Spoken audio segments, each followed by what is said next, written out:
오늘 함께 보실 하나님의 말씀은 다니엘 3장입니다. 제가 가진 성경으로 구약 1237면에 있습니다. 다니엘서 3장 13절에서 18절까지 우리 한 절씩 교독하도록 하겠습니다. 제가 먼저 13절 읽겠습니다. 느부갓네살 왕이 노하고 분하여 사드락과 메삭과 아벳느고를 끌어오라 말하매 드디어 그 사람들을 왕의 앞으로 끌어온지라. 느부갓네살이 그들에게 물어 이르되 사드락 메삭 아벳느고야 너희가 내 신을 섬기지 아니하며 내가 세운 금 신상에게 절하지 아니한다 하니 사실이냐. 이제라도 너희가 준비하였다가 나팔과 피리와 수금과 사명금과 양금과 생황과 및 모든 악기 소리를 들을 때 내가 만든 신상 앞에 엎드려 절하면 좋거니와 너희가 만일 절하지 아니하면 즉시 너희를 맹렬히 타는 풀무불 가운데 던져 넣을 것이니 능히 너희를 내 손에서 건져낼 신이 누구이겠느냐 하니 사드락과 메삭과 아벳느고가 왕에게 대답하여 이르되 느부갓네살이여 우리가 이 일에 대하여 왕에게 대답할 필요가 없나이다. 왕이여 우리가 섬기는 하나님이 계시다면 우리를 맹렬히 타는 풀무불 가운데에서 능히 건져내시겠고 왕의 손에서도 건져내시리이다. 그렇게 하지 아니하실지라도 왕이여 우리가 왕의 신들을 섬기지도 아니하고 왕이 세우신 금 신상에게 절하지도 아니할 줄을 아옵소서. 아멘. 엠마오로 가는 두 제자에게 부활하신 예수님께서 곁에 서서 그 가는 길 동안에 말씀을 이렇게 막 풀어주실 때 이 두 제자의 마음이 차갑게 식어버렸던 두 제자의 마음이 맹렬히 불타오르면서 이 나중에 눈이 밝아져갖고 예수님을 알아보고 다시 예루살렘으로 돌아갔지 않습니까? 제가 이 앞에서 찬양을 하는데 제 마음이 찬양으로 막 가득 차서 막 뜨거워지면서 막 귀까지 빨개지는 거예요. 그리고 제가 너무 찬양에 집중하니까 제가 설교인 것도 있고 막 찬양을 부르고 있었는데 너무 힘이 됐습니다. 제가 금요예배 때마다 우리 대형 찬양팀 너무 감사드리고 또 우리 모두의 마음이 저만 뜨거운 거 아니죠? 다 같이 뜨거워지셨죠? 찬양이 딱 끝나는데 왜 끝나지? 좀 더 했으면 좋겠다 뭐 이런 생각이 들었거든요. 우리 이런 찬양 가운데 또 하나님의 크신 말씀 함께 나눴으면 좋겠습니다. 죽음이란 것 앞에서 모든 사람들은 숙연해질 수밖에 없는 것 같습니다. 보통의 사람이라면 자기와 무관한 먼 알지도 못하는 사람들의 죽음에도 그 무게와 그 아픔과 그 슬픔에 공감하는 것이죠. 이러한 모습은 우리에게 매우 일반적인 것 아니겠습니까? 그만큼 죽음은 모든 이들에게 사소한 것으로 여길 수 없는 것이라는 것입니다. 그렇다면 다른 이들의 죽음이 아니라 나 자신의 죽음이라면 어떠할까? 내가 나의 죽음 앞에 서게 된다면 그렇다면 일반적으로 우리는 어떠할지 생각해 보게 됩니다. 오늘 읽었던 본문에서 우리가 마주대하게 되는 이 죽음은 나에게 주어진 삶과 인생을 오래도록 이 땅 가운데서 누리면서 살다가 노년에 이르러서 이제 너무 오래 살았어. 그래서 몸이 쇠하여서 자연스럽게 죽는 자연사라고 말하죠. 그래서 자연사하는 그런 죽음이 아닙니다. 그렇다고 해서 어느 날 갑작스럽게 닥친 불운의 사고로 인해서 도저히 피할 길 없어서 나의 의지나 나의 생각, 판단, 결정과 상관없이 당하게 되는 그런 갑작스러운 죽음도 아닌 것이죠. 다니엘의 세 친구가 오늘 마주대하고 있는 죽음은 그들의 선택에 따라 살 길이 열어져 있는, 충분히 살 수 있는 방법과 그 길이 제시된 그러한 죽음이라는 것입니다. 어떻게 보면 죽음이 아니라 살 길인 거죠. 오히려 선택할 수 있는 기회와 권리가 다른 사람 손에 있는 게 아니라 나에게 지금 주어져 있다는 것입니다. 그렇기 때문에 내가 삶이라는 버튼을 누르면 능히 살 수 있는 그러한 선택의 기로 앞에 그들은 서게 됩니다. 분명하고 확실하게 살 수 있는 방법과 그 길을 선택해 나아갈 것인지, 아니면 불확실하며 알 수 없는 다른 길을 선택해서 나의 삶을 다른 이의 판단과 결정에 맡길 것인지, 이 둘 중 어느 하나를 골라야 하는 그 선택의 기로 앞에 그들은 서게 되었죠. 이 왼편길은 의심할 여지 없이 무조건 사는 길입니다. 하지만 반대편 오른편 길은 어떻습니까? 죽음에 이르는 것이 100%가 아니라 1000% 확실한, 맹렬하게 뜨겁게 활활 타오르는 풀무불에 던져질 그 길이라는 것입니다. 그렇다면 나 자신이 이런 죽음 앞에 서게 된다면, 이러한 선택 앞에 서게 된다면 그 두 손 중에 어느 손을 붙잡아야 하겠습니까? 당연히 100% 살 수 있는 확실한 길을 선택해야 한다는 것입니다. 아니야, 나는 죽는 길 선택할 거야 라고 생각하는 분 아무도 없지 않습니까? 100% 살 수 있는 확실한 길이 있는데, 왼편 손을 잡으면 100% 무조건 사는 길이 있는데도 그 왼편 손을 거절하고 그 반대편의 죽음을 향해 가는 이 오른손을 선택하는 사람이라면, 그러한 사람은 무언가에 미쳐 있어야 하는 것이죠. 그렇지 않고서는 이러한 선택을 하는 것이 불가능하다는 것입니다. 그리고 그 무언가, 즉 이 죽음의 길을 기꺼이 선택한 그 사람을 미치게 만든 그 무언가는 그 자신의 생명, 그리고 지금까지 살아온 그의 삶, 그가 이루어 놓은 업적, 그의 인생의 결과들보다 월등히 커야만 하는 것이죠. 그렇지 않습니까? 기꺼이 죽음을 선택했다면 그 죽음을 선택하도록 만든 그 무언가가 그의 생명보다도, 그의 업적보다도, 그 인생의 결과들보다도, 그가 살아온 삶보다도 비할 수 없이 월등히 뛰어나야만 하다는 것입니다. 그렇지 않고서는 납득이 되지 않는 것이죠. 느부갓네살 왕은 이 머리부터 발끝까지 금으로 된 신상을 만듭니다. 이는 이전에 느부갓네살 왕이 꾸었던 꿈 때문이죠. 머리는 순금으로 되어 있는데 이 가슴과 두 팔은 은이고, 그리고 이 배와 넉젓다리는 놋, 종아리는 쇠로, 그리고 발은 일부가 쇠고 일부가 진흙으로 되었던 이 우상이 사람의 손이 닿지 않은 이 뜨인 돌로 인해서 머리부터 발끝까지 모두 다 뭉개져서 산산이 조각나서 부서지는 그 꿈으로 인하여서 나의 나라 바벨론이 이 금처럼 무뚝 서서 멸망하지 않게 만들고자 하는 그의 강렬한 바램과 소원이 담겨진 그 금신상을 아주 크게, 아주 높게 만들게 됩니다. 거기에 더해서 이 느부갓네살 왕은 자신의 왕권을 천하에 드러내며 영원하기를 갈망하는 그 욕망을 거기에 더해서 어떻게 합니까? 그 금신상을 세우고 바벨론 전역에 있는 관리들을 두라평지에 다 모으고서 그 금신상 낙성식을 하는 중에 앞으로는 이제 이 금신상에게 엎드려 절하라라는 이 나라의 법을 거기서 세워버리죠. 이 법을 어길 시에는 어떠한 처벌을 받게 됩니까? 그 나라의 어떠한 죄인보다도 더 엄중하게 처벌되는 그 법을 제정하는데, 맹렬히 타는 풀무불에 즉시로 던져 넣어 버리겠다 하는, 어떻게 보면 말도 안 되는 이러한 법을 이 느부갓네살 왕이 세워버립니다. 그리고 이 법이 선포되고 시행되자 유다 사람 중에 우리가 잘 알고 있는 이 하나냐, 미사엘, 아사랴, 이 이름이 바뀌었죠. 바벨론식으로. 그래서 사드락, 메삭, 아벳느고가 갈대아 사람들로부터 참소를 당하게 됩니다. 저 사람들 절 안 하던데요, 어떻게 할까요? 이렇게 참소를 당해요. 이 세 친구는 그냥 이 세 명의 유다인들이 아니라 이 대단한 다니엘이라는 친구와 아주 가깝게 지냈던 사람들입니다. 이 다니엘은 누굽니까? 느부갓네살 왕의 아무도 풀지 못한 이 꿈을 직접 느부갓네살 귀에 얘기해주고 그 해석까지 해줬던 인물입니다. 마치 구약의 이 창세기에 나왔던 요셉과도 같은 인물이었죠.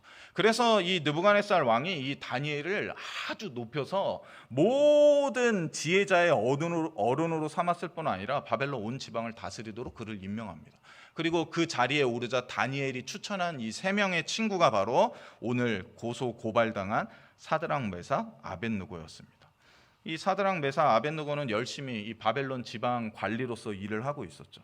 그런데 이 세 사람이 절을 안 한 이 일이, 이 법이, 이 왕의 칙령이 너무나도 엄중하고 그 벌이 이 너무나도 극한 처형이고, 또 느부갓네살 왕의 이 노와 분이 가득했기 때문에 다니엘조차도 이 친구 세 사람을 건져낼 어떠한 방법이 없었던 것 같습니다. 등장하지 아니한 걸 보니까. 그러자 사드락과 메삭과 아벳느고가 끌려옵니다. 왕 앞으로. 그리고 공개 재판이 왕의 신문을 통해 그 앞에서 신속하게 진행되죠. 왕의 칙령에 따르면 사실 이 세 사람은 왕 앞으로 올 것이 아니라 그냥 풀무불에 던져 넣어줘야 하지만 느부갓네살 왕은 사실 여부를 그에게 묻습니다. 그리고 이렇게 말하죠. 느부갓네살이 그들에게 물어 이르되 사드락, 메삭, 아벳느고야, 너희가 내 신을 섬기지 아니하며 내가 세운 금신상에 절하지 아니한다 하니 이게 사실이냐? 이렇게 묻습니다. 이 세 명에게 그리고 단 한 번, 또 한 번의 기회를 준다고 이 느부갓네살은 말하죠. 자, 이제라도 너희가 잘 준비하였다가 이 모든 악기 소리가 들릴 때 내가 만든 신상 앞에 엎드려 절해라. 그러면 좋은 것이다. 그러면 이전에 절을 안 했던 걸 용서해 주겠다. 그러나 만일 그때에도 절하지 아니하면 그때에는 내가 너희를 즉시 맹렬히 타는 풀무불 가운데 던져 넣어버리겠다. 내가 그렇게 한다면 너희를 이 나의 손, 이 심판의 손에서 건져낼 신이 누구겠느냐? 너희는 지금 멸망한 유다 백성 아니냐? 너희는 하나님 섬겼지만 하나님이 너희를 구원해 주지 않지 않았느냐?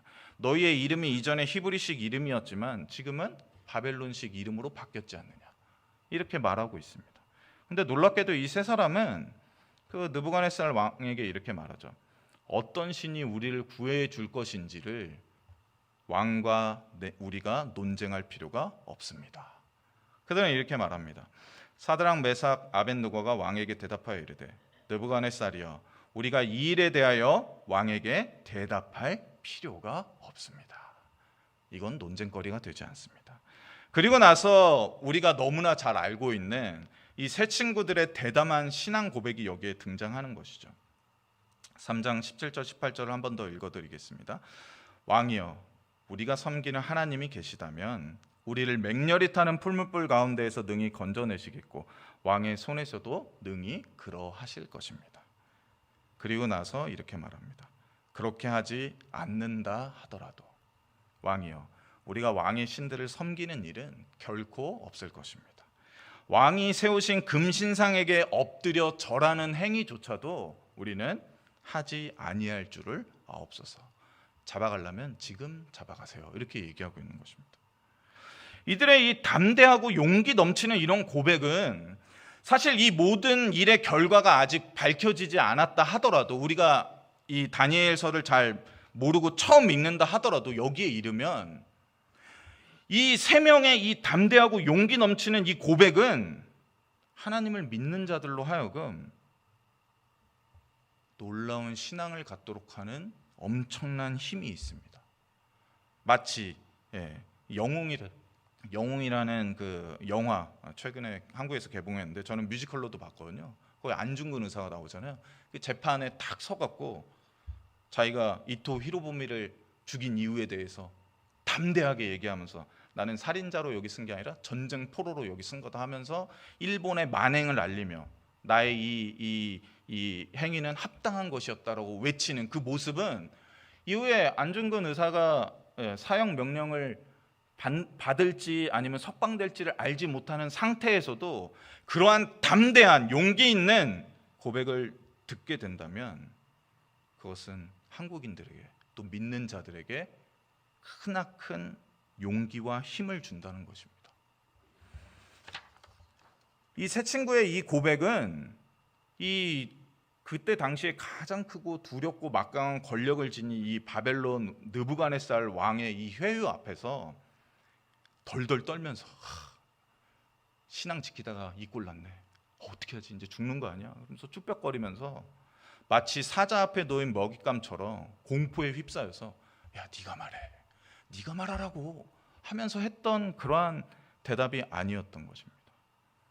두 명은 동의했는데 한 명은 동의하지 않아갖고 친구 잘못 만난 덕에 나까지 같이 죽게 되겠구나. 내 인생 다 끝장났구나. 이러한 고백도 아니었습니다.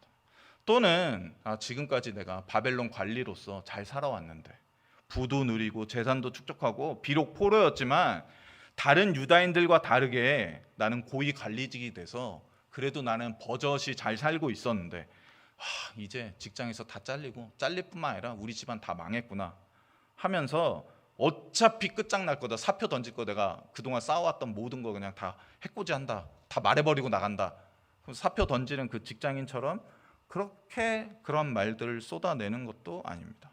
또 내가 이제 죽을 건데 어차피 죽을 거 말이라도 멋지게 하게, 사나이답게 한번 멋진 말이라도 내뱉고 죽어보자 했던 것도 아닙니다. 살 길이 그들 앞에 분명히 제시되었습니다. 그런데도 이 세 명의 유다인들이 한 말을 다시 들어보십시오. 이들은 자신을 참소한 갈대 사람들 앞에서, 또한 그들을 적극적으로 회유하며 겁박하고 위협하는 느부갓네살 왕 앞에서 우리에게는 우리가 섬기는 하나님이 계십니다 라고 얘기하고 있는 것입니다. 그러하기에 그분께서 우리를 능히 건져낼 것입니다 라고 선포하고 있는 것입니다. 그리고 나서 또한 이렇게 얘기하죠. 하지만 우리가 섬기는 하나님께서 우리를 건져내시지 아니한다 하더라도, 그분께서 그러한 결정을 내리신다 하더라도 우리에게는 우리를 구원할 다른 신이 전혀 필요가 없습니다. 나는 살기 위해서 오늘 이 시간 왕이 세운 금신상에 결코 절하지 아니할 것입니다 라고 얘기하는 모습입니다. 100% 살 수 있는 확실한 길이 있음에도 사는 길이 아니라 죽는 길을 선택한 사람이라면 무언가에 확실히 미쳐 있어야 하는 것이죠. 그 자신의 삶을 미치도록 만든 그 무언가는 또한 그의 생명보다도, 또 지금까지 그가 살아온 삶보다도, 그가 쌓아온 업적과 삶의 결과들보다도 월등히 큰 것이어만 한다고 제가 설교 서두에 말씀드렸습니다. 그렇다면 이 세 명의 유다인들은 무엇에 그토록 미쳐 있는 사람처럼 보입니까? 돈입니까? 명예입니까? 권력입니까? 자녀입니까? 아니요. 바로 하나님이죠. 이 세 사람은 하나님에 미쳐 있는 것입니다. 하나님께 흠뻑 빠져 있기에, 비록 지금 그의 신분은 바벨론 포로로서 바벨론 왕을 섬기며 바벨론의 일들, 바벨론이 잘 되도록 그 지방을 관리하는 그러한 지위와 신분에 있었지만 그들의 일평생 삶은, 그들의 온 인격은 하나님께 흠뻑 빠져 있는 삶이었다는 것입니다. 그러기에 하나님께 미쳐 있는 자들은 어떠한 상황에서도 결코 무너지지 아니할 용기 있는 신앙을 갖는 것이죠. 세상의 부에 미쳐 있는 게 아니라, 세상의 재물과 돈과 지위와 신분이 아니라, 세상에서 얻을 수 있는 권력이나 인기나 명예에 미쳐 있는 게 아니라 오직 나의 하나님께 미쳐 있는 자들은 바로 이러한 담대한 삶을 살아갈 수 있다는 것입니다. 예수쟁이라고, 옛날에 저 어릴 때만 해도, 교회 다닐 때만 해도 예수쟁이라는 말 참 많이 썼던 것 같아요. 근데 요즘은 예수쟁이라는 말 참 듣기 힘든 시대를 살아가죠. 요즘은 개독교라고 하죠. 기독교를 폄하하는 말로. 좀 의미가 다릅니다. 개독교는 기독교인들이 너무나 잘못을 많이 행하고 볼품없이 행하고 세상 사람들도 안 저지를 위법과 죄악을 저지르는 모습을 보고 개독교라고 말하는 거고, 예수쟁이는 뭡니까? 허구한 날 예수님 얘기만 하고 교회 얘기만 하고 성경 얘기만 하고, 이런 사람들을 예수쟁이라고 했던 거죠. 이 땅에서 지금 우리가 회복해야 될 모습은 바로 이러한 것이죠. 예수쟁이, 예수께 미쳐있는 사람, 예수가 아니고서는 단 하루의 삶도 살 수 없는 그러한 우리가 지금 되어야 하는 것입니다. 그리고 또한 우리의 자녀가 그래야 하는 것이죠. 제가 한국에 있을 때 참 이 교회학교, 특히 중고등부 애들, 또 청년, 이 취업 준비 과정에 있는 청년들 사역할 때 참 힘들었던 게, 청소년 아이들, 청년들은 은혜를 곧잘 받아요. 진짜 잘 받습니다. 그 청년기에 있는 친구들은 이 집회 한 번만 하면 그냥 확 뒤집어지는 애들이거든요. 수련회만 갔다 오면 막 눈 뒤집혀갖고 막 어떻게든 교회 열심히 해보려고 막 눈에 막 불나는 그런 애들인데, 집에 가면 거기에 찬물을 붓는 게 누굽니까? 엄마입니다. 공부 안 하고 어디 가? 네가 지금 고3인데 교회 봉사할 시간이 있어? 찬양팀? 대학교 들어간 다음에 취업 못하고 있는 청년이 선교 가려고 막 눈이 뒤집혀갖고 하나님의 일 하려고 선교 가려고 하면 지금 취업도 못한 애가 무슨 선교야라고 찬물 붓는 게 바로 집안의 어머니, 아빠, 부모님들이었습니다. 지금 우리의 자녀에게, 우리에게 가장 필요한 것은 세상적으로 잘 되는 거, 세상적으로 비전을 갖는 거, 세상적으로 재물을 쌓고 커리어를 쌓는 게 아닌 것입니다. 아무리 재산이 많고 아무리 커리어를 많이 쌓아도 이 땅에서의 삶은 우리를 언젠가 결국에는 두렵게 만들 것입니다. 이 땅의 삶을 살아가다 보면 우리와 우리의 자녀들은 언젠가 위축되는 일을 맞닥뜨리게 될 것입니다. 우리가 기대하거나 예상하지 않았던 안 좋은 결말과 결과들이 우리뿐만 아니라 우리의 자녀들을 기다리고 있을 것이기 때문입니다. 실패하거나 망하는 일들이 우리의 자녀들을 다 피해가지 아니하고 언젠가 우리의 자녀들의 삶과 상황을 막아낼 때가 올 것입니다. 그러하기 때문에 그러한 때 우리의 자녀들과 우리가 바로 서기 위해서는 바로 하나님께 미쳐 있는 이러한 삶을 회복해야 하는 것이죠. 설교를 마치고자 합니다. 인생 가운데에는 다 잘 될 거야, 이제 잘 될 거야 라는 말로도 소용이 없다고 느껴지는 그러한 시련과 고난이 찾아옵니다. 주변에서 아무리 긍정적인 말을 많이 하고 긍정적인 생각을 하라 하더라도 그 좋은 생각을 하려는 노력조차도 너무나도 나를 고통스럽게 만드는 그러한 때가 안타깝지만 그리스도인들에게도 찾아온다는 것입니다. 제가 그냥 여기 섰겠습니까? 저도 그러한 과정 다 겪었죠. 앞으로도 그러한 과정이 남아있을지 몰라 때때로 두렵기도 합니다. 보통의 사람이라면 여기가 그의 인생의 마지막 모습이 될 수도 있을 것입니다. 비명을 지르며 더 이상 나는 못 견뎌 할 수도 있겠죠. 하지만 믿음의 사람, 신앙의 사람, 하나님의 사람이라면 우리 또한 다니엘의 세 친구와 동일한 믿음을 그 앞에서 용기 넘치는 모습으로 외칠 수 있다는 것입니다. 제가 좋아하는 만화 영화 중에 그게 있는데 제목은 말씀 안 드리겠는데, 하여튼 맞닥뜨릴 수 없는 상대가 그 지역으로 와서 모든 이들을 해하려고 할 때 그 주인공이 거기에 딱 서갖고 싸우자, 와라, 덤벼라 이런 모습이 있거든요. 정말 하찮게 보이는데 그러한 모습이 우리와 우리의 자녀들에게 필요합니다. 그리고 그러할 때 하나님께서는 우리의 그러한 신앙의 모습을 결코 실패로 돌리지 아니한다는 사실을 우리는 이 다니엘의 세 친구의 결과를 통해서 깨닫게 된다는 것입니다. 제가 오늘 설교 제목을 노라는 결과일지라도 예스라는 신앙으로 잡은 이유가 여기 있는 것입니다. 결과가 노일지라도, 노라는 게 뻔할지라도 나는 오늘 믿습니다라는 신앙을 갖는 것은 결코 그리스도인들에게는 실패가 아니라는 것입니다. 당신이 그리하시지 아니할지라도 나는 오늘 하나님을 믿겠습니다라는 이 신앙은 능력이 분명히 있습니다. 놀라운 힘이 있다는 것입니다. 하나님 앞에서뿐만 아니라 모든 이들 앞에서 가치 있도록 우리의 신앙의 모든 삶을, 과정을 사용하시고 드높여 주실 것입니다. 우리 이러한 모습을 간절히 회복하기를 원합니다. 우리를 두렵게 만드는 것 앞에서 피해갈 길을 또 하나님이 어떤 때는 주시죠. 하지만 우리에게 정말 필요한 것은 그 앞에 당당히 서서 결과가 어떨지라도 나는 오늘 신앙을 지키겠습니다 하는 그런 놀라운 믿음을 우리뿐만 아니라 우리의 자녀가 회복할 수 있도록 오늘 이 시간 같이 기도했으면 좋겠습니다. 우리 이 시간 같이 말씀을 놓고 한번 뜨겁게 기도하기 원합니다.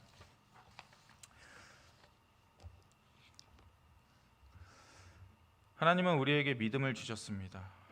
또 바울 사도는 고린도 교회에게 이렇게 편지했습니다. 우리가 이 보배를 질그릇에 가졌으니 이는 심히 큰 능력은 하나님께 있고 우리에게 있지 아니함을 알게 하려 함이라. 우리는 질그릇과도 같이 깨지기 쉬운 견고하지 못한 육체를 가졌습니다. 그러나 우리의 이 질그릇 안에 그 가치를 능할 수 없는, 그 가치를 가늠할 수 없는 보배를 품고 있다는 것입니다. 이 보배의 가치를 드러내기 위해서는 우리가 가만히 있는다고 되는 것이 아니죠. 우리가 당당히 이 땅 가운데 믿음으로 온전히 서야 할 것입니다. 그러한 믿음을 달라고, 지금까지는 나에게 닥친 시련과 고난이 너무나도 두려워서 어떻게든 이것을 피해가 보려고 궁리했지만, 오늘부터는 그 시련 앞에, 그 고난 앞에, 그 어려움 앞에 믿음 가운데 당당히 설 수 있게 해달라고, 어떠한 것도 두려워하지 않을 수 있게 해달라고, 오늘 이러한 믿음을 하나님께서 사용할 수 있게 해달라고, 주변에서 아무리 뭐라 하는 사람이 있다 하더라도 그 결과가 비록 나에게 실망스러울지라도 오늘도 나는 예스라는 신앙의 외침을 하나님 앞에 올려드리겠노라고 다짐할 수 있도록 우리의 이 보배를 더욱더 값지게 우리가 드러낼 수 있게 해달라고, 우리에게 오늘도 자그마한 용기와 믿음을 더해달라고 이 시간 주여 부르짖고 우리 다 같이 기도하며 나가도록 하겠습니다. 주여!